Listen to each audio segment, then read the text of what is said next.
In addition to the attribute filter, we can also filter by the metadata contained within each of our images.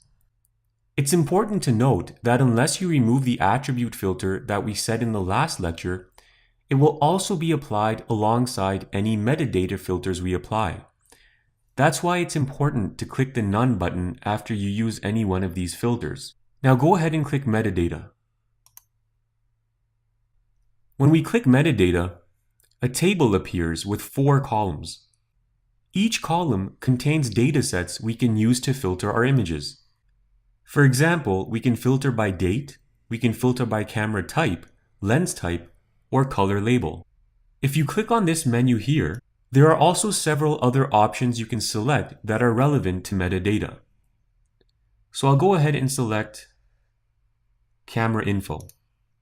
So you can see that when we select Camera Info, we get a bunch of different filters, for example, camera, lens, focal length, and flash state. These are all relevant to Camera Info.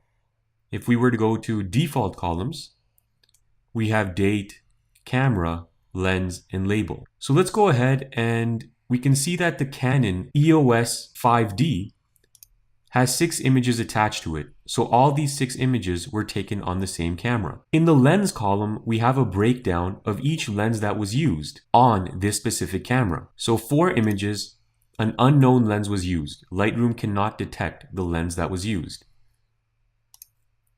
This image was taken using an EF 50mm. Since we've now narrowed it by camera and lens, we can see one color label here, which we know is blue.